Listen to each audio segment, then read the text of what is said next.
ప్రస్తుతం పిల్లల్ని బ్యాక్టీరియల్ జ్వరం వణికిస్తోంది. దాని పేరే స్కార్లెట్ ఫీవర్. సాధారణంగా జ్వరం వైరల్ ఇన్ఫెక్షన్తో వస్తుంది. కానీ ఇది బ్యాక్టీరియాతో వచ్చే జ్వరం. గత 2-3 నెలలుగా స్కార్లెట్ జ్వరం కేసులు బాగా ఎక్కువగా నమోదవుతున్నాయని డాక్టర్లు చెబుతున్నారు. ముఖ్యంగా హైదరాబాద్ నగరంతో పాటు చుట్టుపక్కల ప్రాంతాల్లో ఈ కేసులు ఎక్కువయ్యాయి.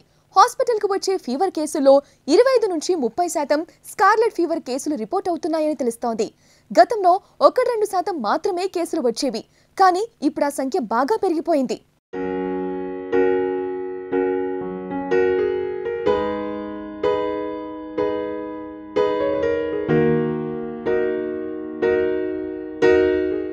వైరల్, డెంగీ, మలేరియా, టైఫాయిడ్ వంటి జ్వరాల్లో ఉన్నట్టే స్కార్లెట్ ఫీవర్ కూడా ఒక రకమైన జ్వరం.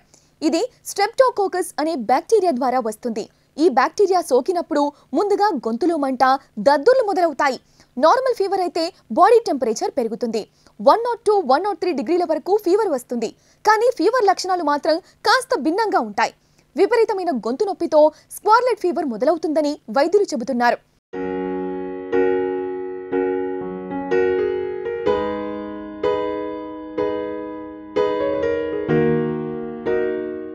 నాలుకపై మంట రావడం, శరీరంపై దద్దుర్లు ఏర్పడటం, గొంతులో ఎర్రటి పొక్కులు, పగుళ్ళు ఏర్పడటం, నాలుక గులాబీ రంగులోకి మారడంతో నోరు, మెడ, చేతులు, కాళ్లపై ర్యాషెస్ ఏర్పడి విపరీతమైన దురద వస్తుంది. అంతేకాదు హెడేక్, స్టమక్ పెయిన్, ఫీవర్, గొంతు నొప్పి 4-5 రోజుల పాటు ఉంటుంది. శరీరంపై ఏర్పడిన దద్దుర్లు తగ్గడానికి వారం సమయం పడుతుంది.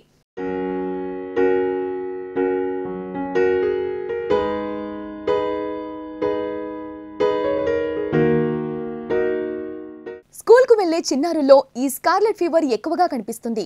ముఖ్యంగా 5 నుంచి 15 ఏళ్ల మధ్య ఉన్న పిల్లలకు ఈ ఫీవర్ వచ్చే ఛాన్స్ ఉంది. ఇది ఒక అంటువ్యాధి. ఒకరి నుంచి మరొకరికి, ముఖ్యంగా పిల్లల్లో సులువుగా స్ప్రెడ్ అవుతుంది. పిల్లలు దగ్గినప్పుడు, తుమ్మినప్పుడు, ఒకరితో మరొకరు మాట్లాడుతున్నప్పుడు, నీటి తుంపర్లు పడటం వల్ల, ఒకరి వస్తువులను మరొకరు వాడటం వల్ల ఈ స్కార్లెట్ ఫీవర్ వ్యాపిస్తుంది. ఈ జ్వరాన్ని సరైన సమయంలో గుర్తించి ట్రీట్మెంట్ అందిస్తే వెంటనే తగ్గిపోతుంది. పిల్లలకు సరైన ఆహారం అందించకపోయినా, మెడిసిన్స్ విషయంలో నిర్లక్ష్యం చేసినా ఈ వ్యాధి ముదిరి నిమోనియాకు దారితీసే అవకాశం ఉంది. కాబట్టి ఫీవర్ లక్షణాలు కనిపించిన వెంటనే డాక్టర్లను సంప్రదించాలి. కనీసం వారం రోజుల పాటు యాంటీబయోటిక్స్ వాడాల్సి ఉంటుంది.